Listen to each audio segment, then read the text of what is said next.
Saat antum menceritakan cara mendidik generasi Rabbani, saya terenyuh, teringat seketika kalau sampai saat ini saya belum memiliki keturunan. Mendadak saya merasakan senang mendengar kisah itu. Di sisi lain saya merasa sedih teringat dosa-dosa saya yang amat banyak di masa lalu.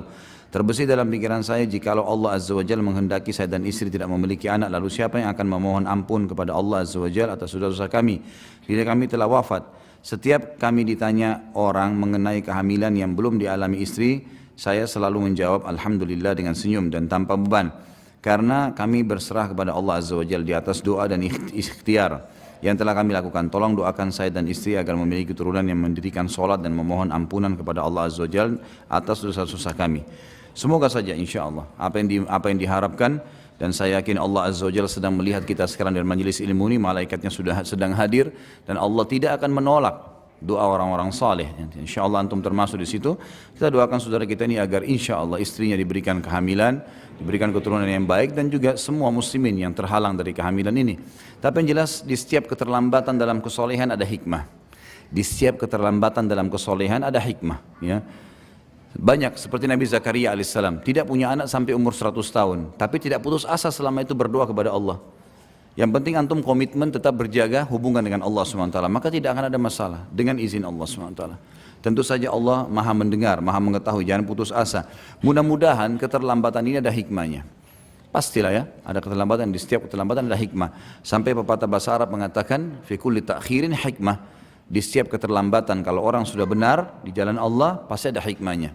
Pasti ada sesuatu yang memang mendorong itu. Pernah Nabi SAW waktu mau masuk, terjadi kesepakatan Hudaybiyah, beliau sudah tiba di wilayah haram dan orang-orang Quraisy berusaha untuk menghalang Nabi SAW sebelum masuk ke wilayah haram, karena kalau sudah masuk di perbatasan haram, orang-orang Quraisy nggak bisa menahan lagi Nabi SAW untuk masuk umroh. Mereka nggak mau Nabi SAW masuk umroh, maka mereka menghalang jauh di perjalanan Madinah, antara Madinah sama Mekah sebelum tiba di wilayah haram. Nabi SAW waktu dengar berita berkata kepada beberapa sahabat, siapa yang tunjukkan saya jalan yang memang bisa kita tidak bertemu dengan pasukan Quraisy nih. Seorang sahabat mengatakan, saya Rasulullah, saya akan tunjukkan. Lalu kemudian Nabi SAW pun ditunjukkan dan mereka mutar jauh di padang pasir. Orang-orang Quraisy berkemah, mengetahui ini jalan satu-satunya dari Madinah ke Mekah cuma ini saja. Maka yang terjadi teman-teman sekalian, mereka pun akhirnya melolos, para sahabat dan Nabi SAW melolos. Waktu lolos sudah berada di belakang pasukan Quraisy. Quraisy tidak tahu, di depan mereka sudah ada tanda diberikan oleh Quraisy seperti bendera, itu tanda wilayah haram.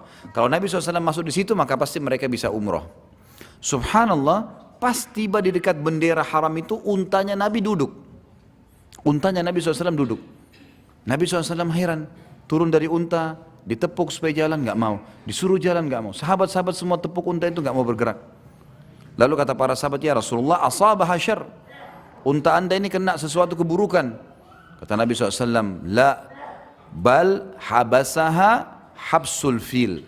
Tidak, tapi unta ini tertahan sebagaimana unta-untanya Abraha tertahan dulu. Yang nahan itu adalah Allah dengan hikmahnya, gitu kan?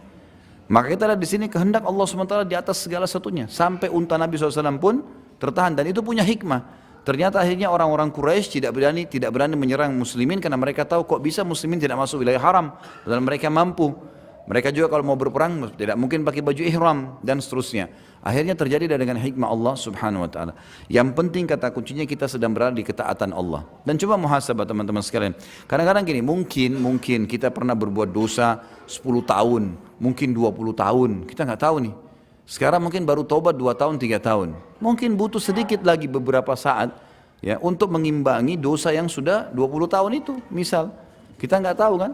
Ya mungkin insya Allah dengan beberapa saat. Saya punya teman dulu, dokter dari Mesir di Madinah, mungkin 10 tahun atau 15 tahun menikah tidak punya anak.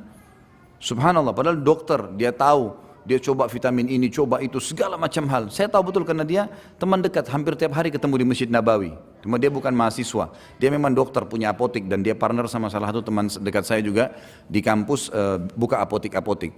Subhanallah, mungkin dia tinggal 5 tahun di Madinah.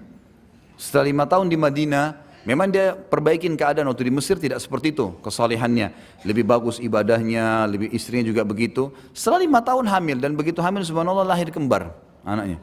Allah SWT berikan. Jadi bisa saja mungkin tertahannya ini dengan hikmah, mungkin untuk membersihkan dosa-dosa antum dulu, baru kemudian Allah kasih.